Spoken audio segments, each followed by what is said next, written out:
அனைவருக்கும் வணக்கம். இந்த அமர்வுல நம்ம ஆசிரியர் தேர்வு வாரியத்தின் மூலமாக 16/10/2025 கிட்டத்தட்ட 2708 பணியிடங்களுக்கான அசிஸ்டன்ட் ப்ரொஃபசர் பணியிடங்களுக்கான நோட்டிபிகேஷன் வெளியிடப்பட்டிருக்கிறது. இதை பற்றி நீங்க பல்வேறு யூடியூப்ல பல்வேறு தகவல்களை நீங்க பெற்றிருப்பீங்க. இது குறிப்பா அரசு கலை மற்றும் அறிவியல் கல்லூரியில் பணிபுரியக்கூடிய அசிஸ்டன்ட் ப்ரொஃபசர், அதாவது 10வது நிலை என்று சொல்லக்கூடிய அந்த நிலையில பணிபுரியக்கூடிய லெவல் 10ல ஒர்க் பண்ணுவாங்க. இதனுடைய ஸ்கேலாப்பை உங்களுக்கு தெளிவாக குறிப்பிட்டிருக்காங்க. அடுத்து எஜுகேஷன் கல்லூரிகள்ல, அதாவது பிஎட் எம்எட் இருக்கக்கூடிய கல்லூரிகள்ல கவர்மெண்ட் காலேஜஸ்ல பணிபுரியக்கூடிய அசிஸ்டன்ட் ப்ரொஃபசர்ஸ். ஸோ இந்த பணியிடத்திற்கான நோட்டிபிகேஷனை தான் இப்ப வெளியிட்டிருக்காங்க. இதுல கிட்டத்தட்ட 2708 பணியிடங்கள் அப்படின்றது. ஸோ இந்த பதிவுல நீங்க என்ன பார்க்க போறீங்க அப்படின்னு பார்த்தோன்னா, ஏற்கனவே நோட்டிபிகேஷன் தொடர்புடைய பல்வேறு தகவல்களை பல்வேறு யூடியூபர் மூலமா நீங்க பார்த்திருப்பீங்க. இந்த தகவல்ல நான் என்ன பதிவு பண்ண போறேன் அப்படின்னா, ஃப்ரெஷ் கேண்டிடேட், அதாவது கரண்ட்ல முடிச்சுட்டு வெளியே நெட் குவாலிஃபைடு வச்சிருக்கக்கூடிய ஸ்டூடெண்ட்ஸ், அவங்களுக்கு இந்த தேர்வுல எப்படி பிரகாசமா இருக்கு, இந்த தேர்வுல வெற்றி பெறுவதற்கான சாத்தியக்கூறுகள் எப்படி இருக்கு அப்படின்றத பத்தி தான் இது விரிவா நான் இந்த டாபிக்ல பேச போறேன். குறிப்பா என்ன அப்படின்னு பார்த்தோன்னா, இப்ப எக்ஸாமினேஷனுடைய பேட்டர்ன் அப்படின்னு நம்ம பார்க்கும்போது என்ன அப்படின்னா, 200 மார்க்குக்கு நம்ம டெஸ்ட் எழுத போறோம். அதுல 150 எம்சிக்யூ டைப்பு, 50 மார்க் டிஸ்கிரிப்டிவ் டைப்ல நம்ம எழுத போறோம். இது நம்ம சப்ஜெக்ட். இது தவிர எலிஜிபிலிட்டி 50 மார்க்குக்கு, அதாவது 30 கொஸ்டின்ஸ் எழுத போறோம். அது ஒன்லி எலிஜிபிலிட்டி, அந்த மதிப்பெண்ணை நம்மளுடைய கட் ஆஃப்ல எடுத்துக்கிற மாட்டாங்க. ஆனா அதற்கு பின்னாடி இது ஃபர்ஸ்ட் லெவல். செகண்ட் லெவல் அப்படின்னு வரும்போது உங்களுக்கு 2 வெயிட்டேஜ் அடிப்படையில், அதாவது நீங்க ரிட்டன் டெஸ்ட் முடிச்சதுக்கு பின்னாடி உங்களுடைய வெயிட்டேஜ் அடிப்படையில உங்களுடைய இந்த ரிட்டன் டெஸ்டுடைய மதிப்பெண்ணும் ஏற்கனவே உங்களுக்கு இருக்கக்கூடிய பணி அனுபவத்துக்கு கொடுக்கக்கூடிய 15 மதிப்பெண், இந்த 2 அடிப்படையில தான் உங்களை என்ன பண்ண போறாங்க அப்படின்னா இன்டர்வியூக்கு கால் பண்ண போறாங்க. ஸோ ஃபர்ஸ்ட் 2னுடைய அடிப்படையில் வெயிட்டேஜ் ஆஃப் ரிட்டன் எக்ஸாமினேஷன் மதிப்பெண் பிளஸ் உங்களுடைய அனுபவத்தில் இருக்கக்கூடிய அந்த 15 மதிப்பெண்களுக்கு நீங்க வாங்கக்கூடிய மதிப்பெண், இந்த அடிப்படையில தான் இன்டர்வியூக்கு அவங்க கால் பண்ண போறாங்க. இன்டர்வியூ 15 மார்க் தான். அப்ப என்ன அப்படின்னா, இப்ப 15 அதாவது எக்ஸ்பீரியன்ஸுக்கு 15 மார்க் கொடுக்குறாங்க. அது ஏன்னா பழைய ஒர்க், ஏற்கனவே ஆல்ரெடி கவர்மெண்ட் காலேஜஸ்ல ஜிஎல்ஸா ஒர்க் பண்ணக்கூடிய, கௌரவ விரிவுரையாளர்கள் ஒர்க் பண்ணக்கூடியவங்க, அதே மாதிரி பல்வேறு கல்லூரிகள் ஒர்க் பண்ணக்கூடியவங்க, அதுல நிறைய டிஸ்பியூட் இருந்துச்சு. இப்ப எல்லாமே சரியா கொடுத்து தெளிவாவே உங்களுக்கு நோட்டிபிகேஷன் கொடுத்தாங்க. அதை பத்தி தெளிவா நீங்க நோட்டிபிகேஷன் பாருங்க. சோ இந்த பணியிடத்துக்கு கொடுக்கக்கூடிய மதிப்பெண் அடிப்படையிலையும் plus interview mark 15, so 30 mark உங்களுக்கு என்ன அப்படின்னு பார்த்தோம் அப்படின்னா பியூர்லி இன்டர்வியூ பிளஸ் எக்ஸ்பீரியன்ஸ். அப்ப இது ஒரு கரண்ட் அஃபேர், கரண்ட்ல முடிச்சு வரக்கூடிய மாணவர்களுக்கு இது பாதிப்பு கொடுக்குமா கொடுக்காதா அப்படின்றத பத்தி தான் நம்ம இந்த இதுல பார்க்க போறோம். அது கண்டிப்பா பாதிப்பு கொடுக்காது. அது என்ன அப்படின்றத இந்த முழுமையான இந்த நீங்க யூடியூப்ல நான் பதிவு பண்ற விஷயத்துல பாருங்க. ஒரு 30 மதிப்பெண் அப்படின்றது பார்க்கும்போது அதுல என்ன பாசிட்டிவ் இருக்கு, என்ன நெகட்டிவ் இருக்கு.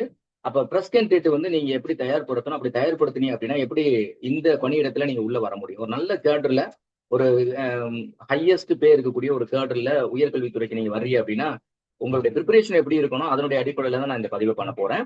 அது மட்டும் இல்லாம தேர்வுக்கு மிக முக்கியமா நம்ம கான்சென்ட்ரேட் பண்ண விஷயங்கள் எதெல்லாம் தேர்வுக்கு முக்கியமா நம்மளுக்கு எப்படி நோட்டிபிகேஷன் சொல்லியிருக்காங்க அப்படின்றத விரிவா நீங்க விண்ணப்பிக்கக்கூடியவங்க கண்டிப்பா அந்த நோட்டிபிகேஷன்ல கொடுக்கப்பட்டிருக்க செய்திகளை எல்லாம் பிரிண்ட் அவுட் பண்ணி அந்த பிரிண்ட் அவுட்டை நல்லா ரீட் அவுட் பண்ணிட்டு அப்புறம் நீங்க விண்ணப்பிக்கும் போது நீங்க விண்ணப்பிக்கலாம்.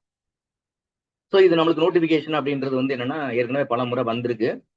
அந்த நோட்டிபிகேஷன் எல்லாம் தொடர்ச்சியாக நீதிமன்றத்துக்கு சென்று இப்ப ஃபைனலா 16/10/2025 தான் இந்த நோட்டிபிகேஷன் கொடுத்துருக்காங்க. இப்ப இந்த நோட்டிபிகேஷன் படி பார்த்தோம் அப்படின்னு பார்த்தோன்னா இது நம்மளுக்கு என்ன அப்படின்னா கிட்டத்தட்ட எத்தனை போஸ்ட் அப்படின்னு பார்த்தோம் அப்படின்னா 2708 assistant professors in Tamil Nadu college education service, government arts and science college and government colleges of education through online mode 10/11/2025. அப்ப த்ரூ ஆன்லைன் மோட்ல தான் இந்த எக்ஸாமினேஷன் நடத்த போறாங்க. யாருக்கு நடத்த போறாங்க அப்படின்றது என்ன கேடர் அப்படின்னு சொல்லிட்டாங்க. ஏன்னா கல்லூரிக்கு உயர்கல்வியை பொறுத்தளவு assistant professor, associate professor, professors அப்படின்னு இருக்கும். அரசு கல்லூரிகளை பொறுத்தளவு ப்ரொஃபசர் கேடர் கிடையாது. அசோசியேட்டுக்கு பின்னாடி அந்த ஸ்கேல் ஆப் மட்டும் வாங்குவாங்க. ஆனா அவங்க ப்ரொஃபசர் கேடர் அப்படின்றது பல்கலைக்கழகத்துல ஒர்க் பண்றவங்களுக்கு தான் இப்ப இருக்கக்கூடிய யூஜிசியினுடைய இது விதிமுறைப்படி அது இருக்கு. ஓகே. ஸோ அப்போ நம்ம அடுத்தடுத்த அசோசியேட் அப்படின்ற டாப்பர்ஸ் லெவல் போறோம். ப்ரொஃபசர் கேட் மோர் தென் 12 இயர்ஸ் வரும்போது ப்ரொஃபசர் கேட்டுக்கு நம்ம வந்துருவோம். ஸோ இப்போ இதுல என்ன வேகன்சிலாம் நீங்க தெளிவாவே தெரியும் உங்களுக்கு. இதனுடைய scale of assistant professor in government arts and science colleges and government colleges of education, கல்வியல் கல்லூரிகள்ல அவங்க பணியிடத்துக்கு வர்றாங்க. இதனுடைய லெவல் 10 நான் ஏற்கனவே சொன்னேன். லெவல் 10 அதுக்கடுத்து என்ட்ரி லெவல் ஏற்கனவே இருக்கக்கூடிய விதிமுறை என்ட்ரி லெவல் பிஹெச்டி வந்தோன்னா அடுத்த 4 இயர்ஸ் ஒரு ஸ்லாட்டு, அடுத்து வித் எம்பிலோட வரக்கூடியவங்க 5 இயர்ஸ் ஸ்லாட்ல அடுத்த லெவலுக்கு அவங்க ப்ரொமோட் ஆவாங்க. ஸோ பே ஸ்கேலை பொறுத்தளவு வந்து அப் டு வந்து அதாவது 57 அது பேசிக் பே அப்படின்றது 57,700 இருந்து 1,82,400 ரூபாய். நீங்க வந்த ஃபர்ஸ்ட் டேட் ஆஃப் அப்பாயின்மெண்ட்ல உங்களுடைய கையில எவ்வளவு கிடைக்கும் அப்படின்னு பார்த்தோன்னா கிட்டத்தட்ட 60-65 ரூபாய் கிட்ட சேலரி வந்து மாசத்துல உங்களுக்கு கிடைக்கிறதுக்கு வாய்ப்பு இருக்கு. ஸோ இதுல மொத்த போஸ்ட் வேகன்சி இது வந்து நம்மளுடைய தமிழ்நாடு காலேஜ் சர்வீஸுக்கு தான். இதுல வந்து போஸ்ட் கோட் அப்படின்றது 25 ASC அப்படின்றது. இது விண்ணப்பிக்கிறவங்களுக்கு தான் இது முக்கியமான விஷயம். சரியா? அப்ப எத்தனை போஸ்ட் அப்படின்னு பார்த்தோம்னா 2708 போஸ்ட் அப்படின்றது வேகன்சி சொல்லிட்டாங்க. ஸோ மிக முக்கியமானது தேர்வுக்கு நம்ம பார்க்க வேண்டிய விஷயங்களை பார்த்தோம்னா டேட் ஆஃப் நோட்டிபிகேஷன் அப்படின்றது வந்து 16/10/2025 வந்திருக்கு. இன்னைக்கு தேதி வந்து 19. சரியா? Date of commencement of applying the through online mode. எப்ப இது ஆன்லைன் மோட்ல இந்த அப்ளிகேஷன் ஓப்பன் ஆகுது அப்படின்னு பார்த்தோம்னா 17/10/2025. அதாவது கால் ஃபார் நோட்டிபிகேஷன் கொடுத்த அடுத்த நாளே வந்து அவங்க வந்து ஆன்லைன் ஓப்பன் கொடுத்துட்டாங்க. எந்த டேட் வரைக்கும் நீங்க இதை சப்மிட் பண்ணலாம் அப்படின்னு பார்த்தோன்னா last date for submission of applications through online mode வந்து 10/11/2025. 10/11/2025 வரைக்கும் நீங்க வந்து அடுத்த மாதம் அதாவது நவம்பர் மாதம் 10ஆம் தேதி வரைக்கும் நீங்க இதுல ஆன்லைன் அப்ளிகேஷன் பண்ணிக்கலாம். இதுல குறிப்பா வந்து ஏற்கனவே அரசு பணிகள்ல இருக்கக்கூடியவங்க நீங்க இந்த போஸ்ட்டுக்கு எழுதுறீங்க அப்படின்னா கண்டிப்பா என்ஓசி வந்து த்ரூ டிபார்ட்மெண்ட் உங்களோட அப்பாயின்மெண்ட் அத்தாரிட்டில இருந்து நீங்க என்ஓசி வாங்கி தான் நீங்க விண்ணப்பிக்க முடியும். அதனால இந்த விண்ணப்பிக்கிற ப்ராசஸை நீங்க வேகமா குயிக்கா தொடங்கினா தான், அதாவது என்ஓசி வாங்குற ப்ராசஸ் தொடங்கினா தான் மற்றபடி நீங்க விண்ணப்பிக்க முடியும். அடுத்து பார்த்தோம் அப்படின்னு பார்த்தோன்னா இதுல என்ன அப்படின்னு பார்த்தோன்னா எடிட் ஆப்ஷன் ஒன்று கொடுக்குறாங்க. அதாவது ஏதாவது நம்ம கொடுத்துருக்கக்கூடிய டேட்டாஸ்ல நம்மளோட டேட் ஆஃப் பர்த்லயோ இல்லோட நம்மளுடைய நேம்லயோ நம்மளுடைய இன்சில்லையோ இல்ல டோட்டல் அவங்க கேட்கக்கூடிய குவாலிஃபைங் மார்க்ஸ்லயோ எதுலயோ நம்ம வந்து எங்கேயோ மிஸ்டேக் கொடுத்துருக்கோம் அப்படின்னா எக்ஸ்பீரியன்ஸ் இதுல ஏதாவது மிஸ்டேக் பண்ணியிருந்தோம் அப்படின்னா அது எடிட் ஆப்ஷன் வந்து 11ஆம் தேதி, அதாவது அப்ளிகேஷன் டேட் வந்து நவம்பர் 10 முடிச்சிடுறாங்க. 11 இருந்து 13 வந்து கிட்டத்தட்ட ஒரு 3 நாட்கள் வந்து உங்களுக்கு எடிட் ஆப்ஷன் கொடுக்குறாங்க. அந்த எடிட் ஆப்ஷன்ல ஏதாவது மிஸ்டேக் பண்ணியிருந்தோம்னா நம்ம எடிட் பண்ணிக்கலாம், ஒன்றும் பிரச்சனை கிடையாது. அடுத்த டேட் டென்டேட்டிவ் டேட் தான் சொல்லியிருக்காங்க. இன்னும் அந்த டேட்டை ஃபைனலைஸ் பண்ணல. ஆனா ஆன்லைன் மோட்ல தான் நம்ம எக்ஸாமினேஷன் எழுத போறோம் அப்படின்றத தெளிவா சொல்லிட்டாங்க. அப்ப 20/12 அப்ப வந்து அரௌண்ட் வந்து டிசம்பர் 20ஆம் தேதி அப்படின்றத டேட்டை கொடுத்துட்டாங்க. இது வந்து டென்டேட் தற்காலிகமானது அப்படின்னு சொல்லிட்டாங்க. ஃபைனல் அந்த டேட் கிடையாது. ஒண்ணு அந்த டேட் இருக்கலாம் அல்லது அதற்கு பிறகு இருக்கலாம் அப்படின்றத அர்த்தம். அப்ப 20க்கு முன்னாடி வராது. அப்ப நம்ம இன்னையில இருந்து பாருங்க உங்களுக்கு டேட் ஆஃப் எக்ஸாமினேஷன்ல ஒரு சஃபிஷியன்டான டைம். ஏற்கனவே இந்த நோட்டிபிகேஷன் வரும் அப்படின்றத ஆல்ரெடி கொடுத்துருக்காங்க. நம்மளுடைய டிஆர்பியினுடைய அவங்களுடைய ஆனுவல் பிளான்லையும் தெளிவாவே இருக்கு. அதனால ஏற்கனவே தயார் பண்ணி கொண்டிருக்கக்கூடிய மாணவர்களை பொறுத்தளவு நீங்க ஒன்றும் வருத்தமே பட வேண்டியதில்லை. இந்த டேட் ஆஃப் எக்ஸாமினேஷன்ல இன்னில இருந்து சரியா நீங்க ப்ரிப்பரேஷன் பண்ணா கூட இந்த எக்ஸாமினேஷன்ல உங்களால வந்து ஸ்கோர் பண்ண முடியும். அடுத்து வந்து இன்டர்வியூ டேட்டை பொறுத்தளவு will be announce on later அப்படின்னு சொல்லிட்டாங்க. இன்டர்வியூ டேட்டை பொறுத்தளவு நாங்க பின்னாடி சொல்லுவோம் அப்படின்னு சொல்லியிருக்காங்க. ஸோ குவாலிஃபிகேஷன் முக்கியமா வந்து எல்லாத்துக்குமே வந்து இப்போ குவாலிஃபிகேஷன் பொறுத்தளவு நம்ம வந்து ஒவ்வொரு கேட்டகரியிலையும் ஒரு மாதிரியான குவாலிஃபிகேஷன், அதாவது 50% வந்து மஸ்ட் மாஸ்டர் டிகிரி அப்படின்றது. குறிப்பா வந்து இந்த குவாலிஃபிகேஷன்ல வந்து என்ன அப்படின்னு பார்த்தோன்னா பிஜி முடிச்சிருக்கணும், நெட் செலக்ட் முடிச்சிருக்கணும் அரசு கல்லூரிகளுக்கு வர்றதுக்கு. நெட் செலக்ட் முடிக்கல பிஹெச்டி முடிச்சிருக்கலாம். ஸோ இதுதான் உங்களுடைய எலிஜிபிலிட்டி கிரைட்டீரியால தெளிவாகவே உங்களுக்கு தெரியும். ரூல்ஸ் அண்ட் ரெகுலேஷன்ஸை பொறுத்தளவு எந்த சப்ஜெக்ட்ல நீங்க வரணும்னு விரும்புறீங்களோ அதுல போஸ்ட் கிராஜுவேட் டிகிரி முடிச்சிருக்கணும். அது 10th +2 +3 நீங்க படிச்சு வந்தவங்களா இருக்கணும். ரெகுலர் மோட்லையும் படிச்சு வந்தவங்களாவும் இருக்கணும். ஸோ இதெல்லாம் தெளிவாகவே அவங்க சொல்லியிருப்பாங்க. அதெல்லாம் நீங்க எடுத்து பாருங்க. அதுக்கு பின்னாடி மாஸ்டர் டிகிரி முடிச்சதுக்கு பின்னாடி உங்களுடைய குவாலிஃபிகேஷன் இப்போ வந்து என்ன இருக்கணும் அப்படின்னு பார்த்தோன்னா உங்களுக்கு வந்து நெட் செலக்ட் இருக்கணும் அந்த கன்சர்ன் சப்ஜெக்ட்ல. கிராஸ் மேஜர்ஸ் வரக்கூடாது. அதே சேம் சிமிலாரிட்டி இருக்கணும். முடிச்ச பிறகு செட்டு நெட் முடிச்ச பிறகு அப்படி இல்லை அப்படின்னா பிஹெச்டி 2018 ரெகுலேஷன் படி பிஹெச்டி முடிச்சிருக்கீங்க அப்படின்னா அந்த ரெகுலேஷன் அடிப்படையில் பிஹெச்டி முடிக்கப்பட்டிருக்கு அப்படின்னா அவங்க வந்து அப்ரூவல் வருவாங்க. அதாவது அப்ரூவல் யூனிவர்சிட்டிஸ்ல பார்த்தோம் அப்படின்னா. சரியா? Right, okay. ஸோ இது வந்து ஜென்ரலா எஜுகேஷனல் குவாலிஃபிகேஷனை பொறுத்தவரை இதுதான். அதை பத்தி விரிவாவே அவங்க சொல்லியிருப்பாங்க. இது அல்லது இது இதற்கு ஈக்குவலன்ட் இப்படி வாங்கணும், வேற மாநிலத்தில் படிச்சு வந்தோம்னா அதுக்கான ஈக்குவலன்ஸ் எப்படி வாங்கணும், அதுக்கான ஈக்குவலன்ஸ் என்ன இருக்கு, அதுக்கு ரெஃபரன்ஸ் நம்பர் என்ன, எல்லாமே அனெக்சரியில் அவங்க கொடுத்துருக்காங்க. அதனால நீங்க விண்ணப்பிக்கும் போது அதெல்லாம் இருக்கவங்களாம் எடுத்து பார்த்துக்குங்க. அடுத்து பார்த்தோன்னா ஏஜை பொறுத்தளவு என்ன அப்படின்னா நம்மளுக்கு ஏற்கனவே நிறைய டிஎன்பிசியும் டிஆர்பியும் தொடர்ச்சியா வந்து ஏஜை மாத்திட்டே வந்தாங்க. இந்த ஏஜ்னு சொல்லிட்டே வந்தாங்க. அப்புறம் திரும்பி இப்போ என்ன அப்படின்னு பார்த்தோன்னா அப்பர் ஏஜ் லிமிட்டை பொறுத்தளவு நீங்க வந்து 57 வயதுல இருக்கவங்க கூட இந்த எக்ஸாமினேஷன், அதாவது 17 ஜூலை 1 2025 உங்க வயசு 57 இருந்துச்சுன்னா, ஸோ நாட் கம்ப்ளீட்டா 57 மீன்ஸ் 57 கம்ப்ளீட்டா இருக்கக்கூடாது.